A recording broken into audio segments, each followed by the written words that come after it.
बिस्मिल्लाहिर्रहमानिर्रहीम बिस्मिल्लाहिर्रहमानिर्रहीम। अस्सलाम वालेकुम नाज़रीन, कैसे हैं आप? खैरियत से हैं? मैं हूं बख्तियार अहमद और ईसीआई स्टूडियो से आपको खुशामदीद कहते हैं। आज का ये program voices of climate resilience के हवाले से तीसरा प्रोग्राम हम रिकॉर्ड करने जा रहे हैं आपके लिए, जिसके अंदर हम क्लाइमेट के ऊपर बहुत सारी बातचीत करेंगे। यहाँ बहुत सारे एक्सपर्ट जो हैं वो आ रहे हैं और अपना नुक्ता नज़र बयान कर रहे हैं।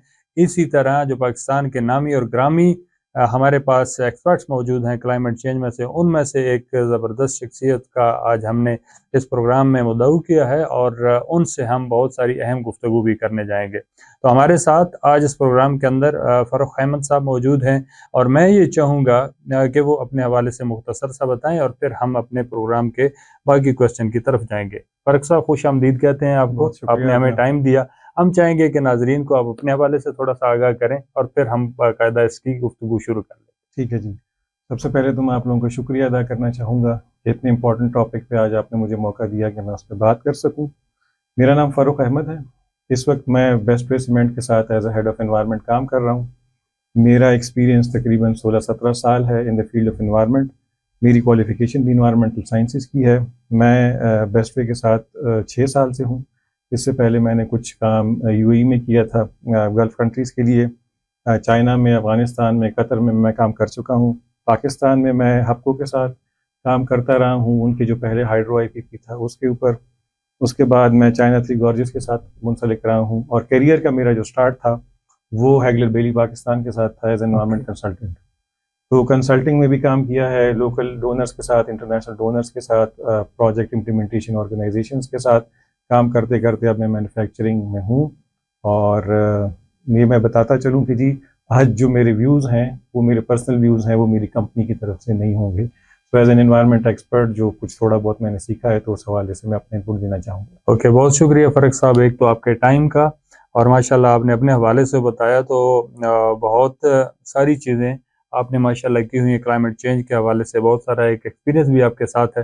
तो हमें भी इस चीज़ का बखूबी अंदाज़ा है कि आज का हमारा प्रोग्राम जो है वो बहुत शानदार होगा, बहुत दिलचस्प होगा और इसके अंदर बहुत ही प्रैक्टिकल जो हैं वो चीज़ें आप हमें बताएंगे।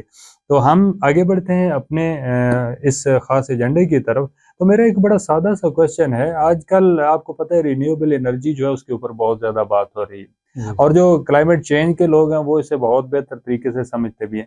तो हम सिर्फ आपसे ये जानना चाहेंगे कि मौसमियाती तब्दीलियां जो हैं उसके अंदर रिन्यूएबल एनर्जी का क्या किरदार आप समझते हैं कि क्या किरदार हो सकता है उससे बचाव के लिए? देखिए, उसके बचाव के मुख्तलिफ स्ट्रेटजीज बनाई गई हैं वर्ल्ड वाइड और बेसिक जो उसमें थीम एरिया है वो है कि जी CO2 एमिशंस को हमने कम करना है। CO2 एमिशंस क्यों कम करनी है? क्योंकि when they go to the atmosphere तो वो आपके यूवी रेडिएशन को ट्रैप करती हैं और ओवरऑल ग्लोबल वार्मिंग का जो फिनोमेना है तो उसको एक्सेलरेट करती हैं। सही। अब जो पेरिस एग्रीमेंट के तहत जो एक टारगेट सेट हुआ था कि जी हमने ज़मीन को मैक्सिमम जो ओवरऑल टेम्परेचर है उसको 1.5 डिग्री से बढ़ने नहीं देना, आइडियली उसको 1 डिग्री पे लिमिट रखना है लेकिन 1.5 डिग्री पे नहीं रह देना। उसमें एक बहुत बड़ी कंट्रीब्यूशन फॉसिल फ्यूल बर्निंग की है और हम फॉसिल फ्यूल बर्निंग करते हैं अपनी एनर्जी प्रोड्यूस करने के लिए। सही। तो रिन्यूएबल एनर्जी पे स्विच करने का मकसद बेसिक ये है कि जो डायरेक्ट एमिशंस हैं पावर प्रोडक्शन के लिए तो उसको कम से कम किया जाए और उसका एक वायबल हल जो है वो रिन्यूएबल एनर्जी सोर्सेज हैं, जिसमें विंड है। पाकिस्तान में तकरीबन 50,000 मेगावाट उसका पोटेंशियल है। इसी तरह हमारे पास सोलर एनर्जी है, पिछले तकरीबन 3 साल से उसमें बहुत ज़्यादा ग्रोथ आपने देखी होगी और इस वक्त नेट मीटरिंग के ऊपर भी हमारे पास तकरीबन 2000 मेगावाट सिस्टम में शामिल हो चुका है। सही। और ऑफ नेट भी बहुत ज़्यादा आपको पता है कि पैनल्स आ चुके हैं, सस्ते भी हो चुके हैं। तो लोग स्विच कर रहे हैं डोमेस्टिकली भी और एज ए कंट्री भी। हमारी जो कमिटमेंट है कि जी बाय 2030 हमने अपना 30% एनर्जी फुटप्रिंट रिन्यूएबल्स पे लेके जाना है। सही। तो उस तरफ एक बहुत अच्छा स्टेप है। उसके अलावा जो सबसे बड़ा कंट्रीब्यूटर है वो हाइड्रो पावर है। तो हाइड्रो पावर में हमारे इस वक्त मूमन डैम, बादशाह और दासू पे काम चल रहा है, लेकिन मैं ये समझता हूँ कि पाकिस्तान के पास जितना हाइड्रो का पोटेंशियल है हमें यहाँ मज़ीद इन्वेस्ट करने की ज़रूरत है। बिल्कुल ठीक। आपने तकरीबन रिन्यूएबल एनर्जी की जो तमाम अक़साम हैं उनके हवाले से बात कर दी और आपकी गुफ्तगू को अगर मैं देखूं तो आपने हवाओं की बात की, जी आपने पानियों की बात की, आपने सूरज की बात की, रोशनियों की बात की। तो ये सारी की सारी रिन्यूएबल एनर्जी हैं।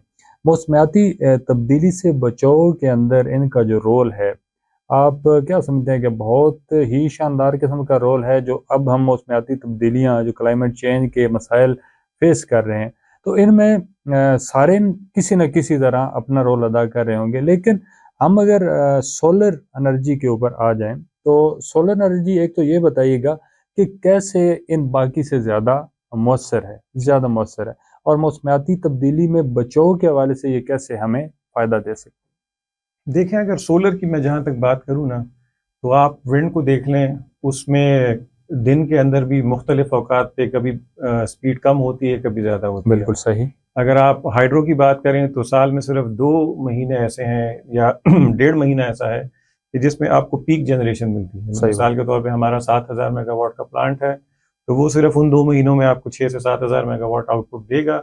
सर्दियों में शायद वो आपको 2,000 मेगावाट भी ना दें। बिल्कुल सही। तो इसलिए उनके अंदर फ्लक्चुएशन बहुत ज़्यादा है। उसके मुकाबले में अगर आप सोलर की बात कर लें, तो सोलर आपको एक गारंटीड आउटपुट देता है। ठीक है, उसमें डेली फ्लक्चुएशंस हैं, रात को वो नहीं चलता, लेकिन पाकिस्तान जैसे मुल्क में जहां आपके पास तकरीबन ऑन दी एवरेज 310 दिन, 365 में से 16 सनलाइट के अवेलेबल हैं, उसकी सही। इंटेंसिटी भी ठीक है, दिन की ड्यूरेशन भी आपके पास है, तो एटलीस्ट आपके पास एक स्टेबल ग्रिड में जो है सप्लाई आ सकती है। तो इस वजह से अगर उनमें से हम कंपैरिजन करें तो विंड के मुकाबले में, या जो हमारे स्मॉल स्केल हाइड्रो है जिसके अंदर स्टोरेज नहीं है, तो उसके मुकाबले में रिन्यूएबल एनर्जी में सोलर का बहुत बड़ा इम्पैक्ट हो सकता है। और टेक्नोलॉजी जिस हिसाब से बढ़ रही है, तो हम ज़्यादा से ज़्यादा सोलर पे स्विच करने की तरफ जा रहे हैं। सही। ओके। अब यहाँ पे जब हम सोलर की बात करते हैं, सोलर के हवाले से आपने बताया कि अगर हम विंड की बात करें तो वहाँ भी मसाइल हैं जी कि कभी हवा चलेगी, कभी रुक जाएगी। पानी की बात करें तो वो 2 माह की आपने बात की कि वहाँ पे बहुत ज़्यादा आपके पास मौजूद होता है, फिर आगे जाके मसला है। लेकिन सूरज एक ऐसा आपके पास सोर्स है, ख़ास तौर पर पाकिस्तान के अंदर, कि वो आपको हर वक्त मुयस्सर है, और उससे बहुत सारा आप यानी कि एनर्जी जो है वो उससे हासिल कर सकते हैं। अब फ़ारूक साहब, यहाँ पे एक सवाल ये हमारे पास आता है कि जब हम बाकी एनर्जी के सोर्सेज को देखते हैं, एक तो रिन्यूएबल एनर्जी आ गया, जिसके अंदर विंड आ गई, वाटर आ गया, सोलर आ गया। दूसरी तरफ आप पेट्रोलियम है, कोयला है, मुख्तलिफ तरह के, उनके माहौल के ऊपर क्या असरात हैं जो नुकसानदेह हैं? और सोलर एनर्जी अगर हम इस्तेमाल करते हैं तो उसके क्या फ़वाइद हैं जो हमें इस तरफ खींच के ले आते हैं कि हमें इसे इस्तेमाल करना चाहिए, ताकि हम क्लाइमेट के अंदर तब्दीलियों से भी बच सकें? अच्छा, देखें, इसमें एक सिनारियो समझने की बहुत अहम ज़रूरत है कि 100% रिन्यूएबल के ऊपर हम कभी भी नहीं जा सकते, ओके, बिल्कुल क्योंकि सही। जो फ्लक्चुएशन है या जो उसकी इंटरमिटेंट नेचर है सप्लाई की, तो उसकी वजह से हमें बेस लोड प्लांट रखने पड़ेंगे कि सही। जो हमारे मिनिमम ग्रिड को सस्टेन कर सके। सही। आपको याद होगा कुछ साल पहले हमारे पास ब्लैकआउट हुआ था, तो इसी वजह से हुआ था कि अचानक एक बहुत बड़ा चंक हमारी एनर्जी का ग्रिड में से निकल गया था और हमारे पूरे पाकिस्तान का ग्रिड बैठ गया था। सही। तो इस तरह की इवेंचुअलिटी से बचने के लिए और एंड कंज्यूमर्स को, इंडस्ट्री को, आपको एक कंसिस्टेंट सप्लाई मुहैया करने के लिए बेस लोड के ऊपर, चाहे वो गैस हो, चाहे वो कोल हो, या कोई भी इस तरह का हाइड्रोकार्बन बेस्ड रिसोर्स हो, उसको तो कुछ ना कुछ कंपोनेंट रखना पड़ेगा। अब आते हैं आपके सवाल की तरफ कि जी हम अगर सोलर पे जाते हैं या किसी भी रिन्यूएबल एनर्जी सोर्स के ऊपर, तो व्हाट्स द डिफरेंस? बिल्कुल। द डिफरेंस इज के आपकी जो उसकी मैन्युफैक्चरिंग के अंदर या उसके लिए मिनरल एक्सट्रैक्शन के अंदर जो एमिशंस हो गई वो वहीं पे रुक गई। उसके बाद जब उसने एनर्जी प्रोड्यूस करनी है अगले 20 से 25 साल तक, क्योंकि नॉर्मली इनकी लाइफ 20-25 साल तक गारंटीड होती है, अप टू 80% जो है वो आपको आउटपुट देता है, तो उस अगले 20-25 साल आपकी उसमें से डायरेक्ट एमिशंस कोई नहीं है। तो वो आपका जो डायरेक्ट इम्पैक्ट है ना CO2 रिलीज का, अगर आप उसके मुकाबले में देखें कि आपने कोई फॉसिल फ्यूल बेस्ड प्लांट चलाया, तो उसमें से एमिशंस निकलेंगी जो कि आपकी क्लाइमेट चेंज के ऊपर डायरेक्ट इम्पैक्ट है। तो वो आपका जो डायरेक्ट एक इम्पैक्ट है ना, उसको कम करने के लिए और बाकी जो हमारी एक्टिविटीज़ हैं या जो प्लान्स हैं, उनको एक बफर देने के लिए ये वाले सोर्सेज बहुत ज़रूरी हैं। क्योंकि अगर किसी मुल्क में इंडस्ट्री है या नहीं है, उसमें ट्रैफिक कम है, ज़्यादा है, बिजली हर किसी को चाहिए, चाहे वो अमीर है या गरीब है। तो मैं ये समझता हूँ कि पावर का या पावर की जो एमिशंस हैं, उनका एक बहुत बड़ा रोल है CO2 की एमिशंस का, या उसको कम करने के लिए और उसमें सोलर जो है काफ़ी हद तक एक मददगार साबित हो सकता है उनको कम से कम तर करने के लिए। सही, बहुत शुक्रिया। आपने काफ़ी वज़ाहत से उसे बता दिया कि उसके क्या हमें फ़ायदे मिल सकते हैं। इसमें मज़ीद क्या सोलर एनर्जी के हवाले से एडवांसमेंट्स क्या हैं? क्या नई-नई चीज़ें हैं जो आप हमें बताएँगे, हमारे नाज़रीन को बताएँगे ताकि वो इसकी तरफ रुझान उनका ज़्यादा बढ़े? देखिए, इस वक्त अगर आप सोलर के अंदर डेवलपमेंट को देख लें, आज से 3-4 साल पहले आपको सोलर पैनल मिल रहा था 100 वॉट का, 120 वॉट का। सही, इस वक्त मार्केट में तकरीबन 700 वॉट के भी पैनल्स आ गए हैं। तो एक तो इसके अंदर जो रिसर्च एंड डेवलपमेंट और जितनी उसकी आप समझ लें स्केलेबिलिटी बढ़ने की वजह से कॉस्ट कम हुई है, सही, तो आपको उसके अंदर डेवलपमेंट बहुत ज़्यादा मिल रही है।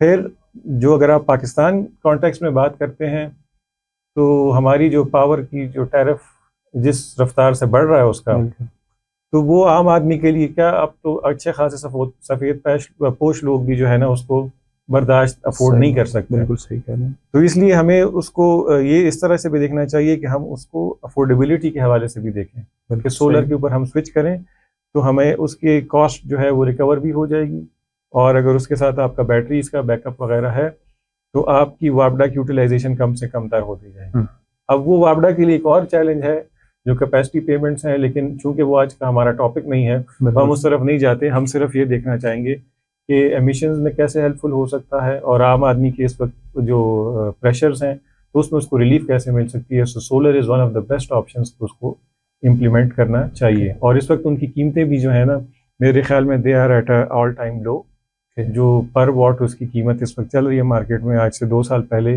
वो इससे तकरीबन 2 या 3 गुना ज़्यादा थी। Okay, great.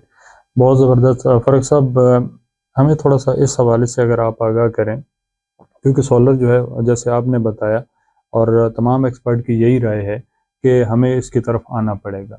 हमें अगर महंगाई से बचना है तो भी इसकी तरफ आना पड़ेगा।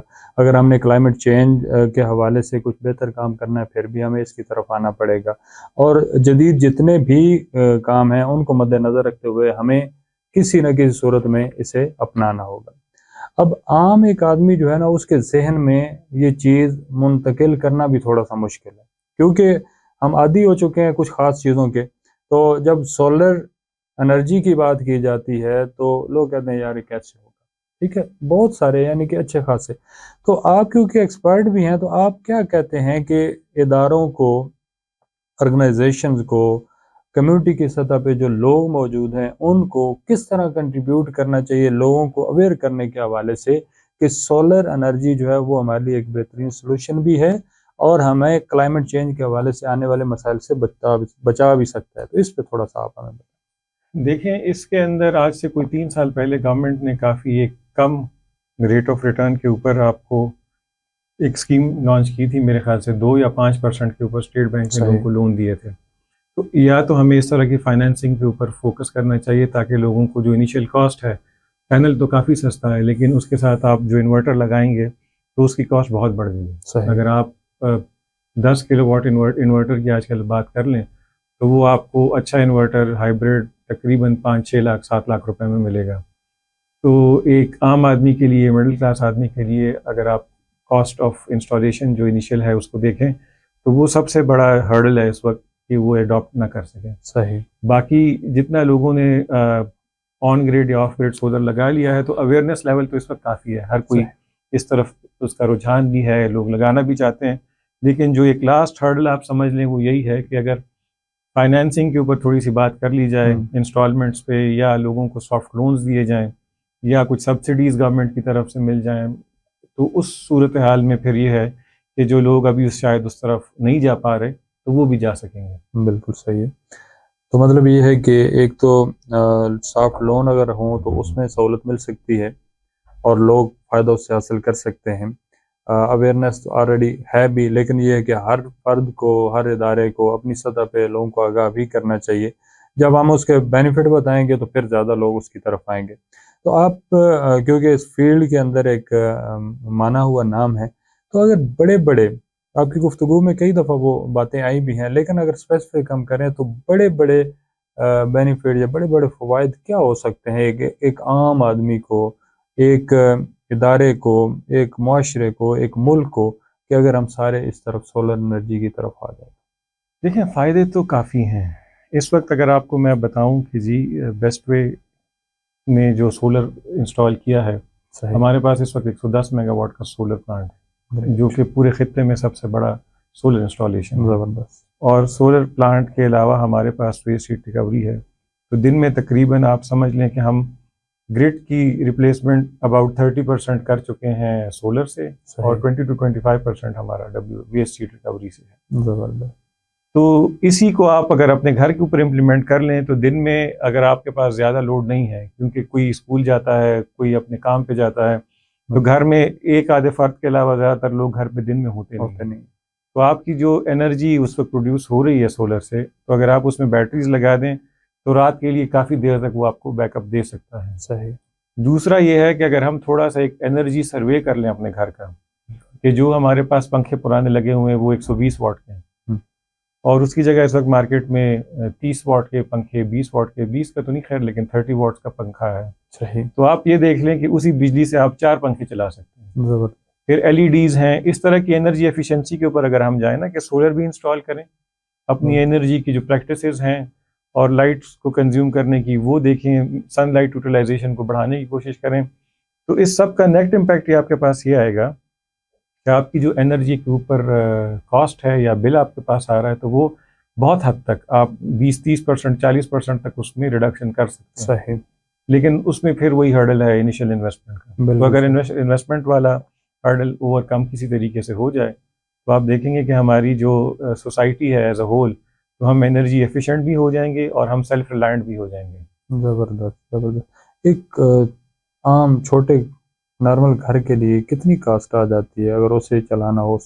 देखें कॉस्ट वो तो अब कमर्शियल कॉस्ट मार्केट में जो इस वक्त रेट्स, तो वो उस तरीके से मैं शायद कुछ ना एग्जैक्ट बता सकूं, बस एक लेकिन टेंटेटिवली जो घर के ऊपर सिस्टम लगता है 5 किलोवाट का, 7 किलोवाट का, तो वो 7 से 10 लाख डिपेंडिंग ऑन कि आप किस स्पेसिफिकेशंस के लगा रहे हैं। आप बैटरी लगाते हैं, साथ में स्ट्रक्चर्स कैसे होते हैं, आप इन्वर्टर कौन सा लगवा रहे हैं, लोकल, ये इम्पोर्टेड, जिस तरह, तो इन कंसिडरेशंस के साथ उसकी प्राइस में थोड़ी बहुत वेरिएशंस हैं। लेकिन अगर आप स्पेसिफिकली सोलर पैनल की बात करें तो इस वक्त सोलर पैनल काफ़ी चीप आपको मार्केट में मिल रहे हैं। ज़बरदस्त। पर वाट की जगह अगर हम लेमैन टर्म्स में देख लें, जो सोलर पैनल आज से 2 साल पहले 80-90 हज़ार का मिल रहा था, एक सोलर पैनल 550-600 वाट का, तो वही आपको आजकल तकरीबन 30-35 हज़ार रुपये में मिल रहा है। तो आप खुद अंदाज़ा लगा लें कि कीमतें कहाँ आ गई, तकरीबन कम हो गई। बिल्कुल सही। तो नाजरीन, हमने सोलर के हवाले से बात की, रिन्यूएबल एनर्जी के हवाले से बात की, उसके फ़वाइद, उसके एडवांसमेंट के हवाले से हमने बात की, लेकिन कहते हैं कि बात निकलेगी तो फिर दूर तलक जाएगी। तो हम सिर्फ फ़ायदों की बात नहीं करेंगे। जब एक्सपर्ट हमारे साथ मौजूद हैं तो हम इनसे ये भी जानना चाहेंगे कि सोलर एनर्जी को इस्तेमाल करने से कौन कौन से मसाइल जो हैं वो पैदा हो सकते हैं, किन मसाइल का सामना करना पड़ सकता है। ठीक है जी। So there are always 2 sides to a story. हमने ब्राइट साइड पे तो बात कर ली और उसको हम उजागर करने की कोशिश भी करते हैं, लेकिन डार्क साइड की तरफ अक्सर हमारी डिस्कशन नहीं जाती। सो आई एम ग्लैड कि यू ब्रॉट दिस अप। देखें, जो सोलर पैनल बनाने के लिए हम जो मिनरल एक्सट्रैक्शन करते हैं ना, सबसे ज़्यादा CO2 एमिशंस आपकी वहाँ लगती हैं, जो माइनिंग का प्रोसेस है। सही। तो माइनिंग के प्रोसेस में CO2 एमिशंस, अगर आप लाइफ साइकिल असेसमेंट की बात कर लें, सिर्फ मैं उस पे ना हूँ कि जी हम क्लीन एनर्जी बना रहे हैं। क्लीन एनर्जी बनाने से पहले जो गंदा काम करके वो क्लीन एनर्जी का पैनल बनता है, उसको अगर हम मद्देनजर रखें तो काफ़ी सारी उसके अंदर इश्यूज हैं। लेकिन ओवरऑल अगर हम उसका मुवाजना करें, करंट इंडस्ट्री जो हमारी हाइड्रोकार्बन्स के ऊपर उसमें से बिजली निकाल रहे हैं, और सोलर या किसी और रिन्यूएबल एनर्जी का मुकाबला करें, तो दिस इज़ रिलेटिवली क्लीनर। तो इसलिए मैं चाह रहा हूँ कि लोग रिन्यूएबल एनर्जी के बारे में जब सोचें तो ये ना सोचें कि इट्स टोटली क्लीन, लेकिन it's relatively better than what we are doing right now, and it is in the long term. उन चीज़ों के ऊपर भी काम हो रहा है, रिसर्च एंड डेवलपमेंट हो रही है कि जो एक्सट्रैक्शन का या मैन्युफैक्चरिंग का प्रोसेस है उसका कार्बन फुटप्रिंट कम से कम किया जा सके। उम्मीद है बहुत जल्द उसके ऊपर हम मेजर ब्रेक थ्रू अचीव कर सकेंगे, क्योंकि इससे पहले शायद इस पे इतना हमारा फोकस नहीं था या इतनी उसके अंदर फंडिंग नहीं थी। दूसरी जो उसकी बात है कि 20 साल बाद या 25 साल बाद आपने पैनल का करना क्या है। तो इससे पहले इन पैनल्स की मैन्युफैक्चरिंग में लेड और मरकरी भी इस्तेमाल होती थी, जो कि लैंडफिल में जाए, आप समुंदर में जाए, कहीं पे भी जाए, तो इट्स अ ह्यूज प्रॉब्लम। क्योंकि अल्टीमेटली वो आपके फूड चेन में आ जाती है और आपको कैंसर कार्सिनोजेनिक है, तो उसके बहुत सारे नुकसान थे। तो आई एम ग्लैड कि वो वाली चीज़ें अब उसमें से काफ़ी हद तक ख़त्म हो चुकी हैं, वो नहीं है। लेकिन फिर भी जो ओवरऑल लाइफ साइकिल की हम बात करें तो mineral extraction for the manufacturing और द मैन्युफैक्चरिंग प्रोसेस इटसेल्फ, और फिर जब ये शिप होके आती हैं तो उसका काफ़ी अच्छा खासा बड़ा कार्बन फुटप्रिंट है। लेकिन with the passage of time I am hopeful कि उसको भी कम किया जा सकेगा। ग्रेट। यहाँ पे जिस तरह उन्होंने कहा कि खूबसूरती को हर कोई देखता है, उजाले की तरफ हर कोई देखता है, लेकिन उसका जो डार्क पहलू है या अंधेरी साइड है या उसके जो मसाइल हैं उनके ऊपर भी जानने की और उन्हें समझने की बहुत ज़रूरत है। लेकिन अगर हम ओवरऑल देखें तो जितनी भी गुफ्तगू फ़ारूक साहब ने की है उससे हमें एक चीज़ तो ये बहुत वाज़ेह होती है कि सोलर एनर्जी जो है वो एक बेहतरीन एनर्जी है जिससे इस्तेमाल करके हम ना सिर्फ अपनी ज़िंदगी के अंदर तब्दीली ला सकते हैं बल्कि मौसमियाती तब्दीलियाँ जो बहुत तेज़ी से हो रही हैं और बहुत ख़तरनाक अंदाज में हो रही हैं उनसे भी बच सकते हैं। उसके साथ साथ हमारे जो माशी मसाइल हैं बिलों की सूरत में या और बहुत सारी चीज़ों की सूरत में उनसे भी बचा जा सकता है और इससे बहुत सारी एम्प्लॉयमेंट जो है वो भी जनरेट की जा सकती है और अपने पूरे माहौल को साफ़ और शफाफ भी किया जा सकता है। इससे काफ़ी ज़्यादा फ़ायदा हासिल किया जा सकता है। फ़ारूक साहब बड़ी ज़बरदस्त गुफ्तगू कर रहे थे और मैं ये चाहूँगा कि ये हमें कोई एक ऐसा पैगाम हमारे नौजवानों को, हमारे पाकिस्तानियों को या जो भी जहाँ भी इस पूरे पैगाम को सुन रहा है रिन्यूएबल एनर्जी के हवाले से या सोलर एनर्जी के हवाले से कोई अपना तजर्बा, कोई अपना खूबसूरत पैगाम ऐसा दे दें ताकि लोग जो है उससे फ़ायदा हासिल कर सकें। Thank you very much for your kind words. मैं सबसे सिर्फ एक बात करना चाहूँगा कि हम हुकूमत को और बैनुल-अक़वामी अदारों को दोष देते हैं कि जी उन्होंने एनवायरनमेंट के लिए सिर्फ बातें की हैं, लिप सर्विस की है, और actual when it comes to walking the talk तो वो नहीं करते। मैं ये समझता हूँ कि हमें इंडिविजुअल लेवल से स्टार्ट लेना चाहिए और हमें खुद देखना चाहिए कि हमारा अपना कार्बन फुटप्रिंट क्या है। मैं सुबह जाग के कितना पानी ज़ाया करता हूँ ब्रश करने में, नहाने में। उसके बाद अगर मैं कम्यूट कर रहा हूँ तो मैं किस तरह का कम्यूट कर रहा हूँ, मैं कम्युनिटी के कम्यूट कर रहा हूँ, कोई पब्लिक ट्रांसपोर्ट यूज़ कर रहा हूँ, कारपूलिंग कर रहा हूँ, या एक बंदा बैठ के आराम से आ रहा है, एक मोहल्ले में 3 लोग एक ही जगह जा रहे हैं और वो अपनी अपनी गाड़ी में जा रहे हैं। उसके अलावा जितने भी हमारे एक्टिविटीज़ हैं, आप इस्लामाबाद में अगर मुनाल जाएं तो मैं समझता हूँ मोर देन 90% एजुकेटेड लोग जाते हैं जी। लेकिन आप मुनाल और उसके इर्द गिर्द इलाकों में जो नेशनल पार्क है जहाँ पे आपको गन बिल्कुल भी नहीं फैलाना चाहिए जी। आपको रैपर मिलेंगे, आपको प्लास्टिक मिलेगा, आग जलाते हुए लोग मिलेंगे और अपनी गाड़ी साफ करते हुए नेशनल पार्क को, अपने माहौल को आलूदा करेंगे। तो अगर हम एज एन इंडिविजुअल एक फ़र्द की हैसियत से अपने रवैयों पे गौर करें तो मेरे ख़्याल से जो हम आगे बन के कलेक्टिवली सोसाइटी बनते हैं, मुल्क बनते हैं और हम ही में से लोग आगे जाके लीडर बनते हैं, पॉलिसी साज इदारों में बैठते हैं, तो मैं ये समझता हूँ कि अगर हमारी सोच इस तरफ और इस तरीके से हो जाए तो क्लाइमेट चेंज का ये इशू जो इस वक्त एक बहुत ख़तरनाक सूरत इख्तियार कर चुका है, हमने जो प्लेजेस की हैं हम उनको भी मीट कर पाएंगे। वरना यही होगा कि हर 5 से 10 साल बाद MDGs SDGs में तब्दील होंगे, कोई नया पेरिस अकॉर्ड आएगा, कोई नया रियो कॉन्फ्रेंस होगी और हम कॉन्फ्रेंसेस करते करते किसी दिन शायद एज ए स्पीशीज़ एक्सटिंक्ट ही हो जाए। तो मेरा यही पैगाम है कि start from yourself and let's hope कि it catches on like wild fire in the society. बहुत शानदार, बहुत खूबसूरत, बहुत ही शानदार किस्म का पैगाम दिया फ़ारूक साहब आपने आखिर में। वो क्या कहते हैं कि आप ही अपनी अदाओं पे ज़रा गौर करो, हम कहेंगे तो शिकायत होगी। ये बड़ा प्यारा मैसेज ये था कि हमें अपने हिस्से की रोशनी करनी है, हमें अपना हिस्सा डालना है इस माहौल को बेहतर करने के लिए, इस खित्ते को बेहतर करने के लिए, इस मुल्क को बेहतर करने के लिए। जब हम चेंज अपने आप से शुरू करेंगे तो यकीनन एक बड़ी तब्दीली रूनुमा हो जाएगी। सूरज की बात हम कर रहे थे, सोलर एनर्जी की बात कर रहे थे, तो एक शेर मेरे जहन में आ गया। आप भी अदबी ज़ौक़ के मालिक मुझे लगते हैं। वक्त कम था वरना हम बहुत सारी और बातें करते कि ज़मीं वालों से यह कहकर तुलू होता है हर सूरज, उजाला बांट देने से उजाला कम नहीं होता। तो ये जो सीरीज़ है सेशंस की, इतने शानदार लोगों के साथ बैठ के जो हम गुफ्तगू करते हैं, ये बुनियादी तौर पे रोशनी को तकसीम करने का एक अमल है। अच्छी बात जो है वो भी रोशनी है, अच्छा अमल जो है वो भी रोशनी है, अच्छी रहनुमाई जो है वो भी रोशनी है। तो हम सारे अगर अपने हिस्से का काम करें और इस माहौल की तेज़ी से होती तब्दीलियाँ जो एक बहुत ही ख़तरनाक सूरत इख्तियार कर जाएंगी, उसको कम करने में अपना हिस्सा डालें, रिन्यूएबल एनर्जी की तरफ आएँ, सोलर एनर्जी की तरफ आएँ, तो हम अपने आप को भी बचा सकते हैं, अपने प्यारों को भी बचा सकते हैं और अपने इस खूबसूरत मुल्क को और इस दुनिया को भी बचा सकते हैं। जहाँ भी रहें खुश रहें और आबाद रहें और हमेशा बेहतरी और अच्छाई के काम में अपना तमाम वक्त जो है उसे ज़रूर सर्व करें। आप सबका बहुत शुक्रिया।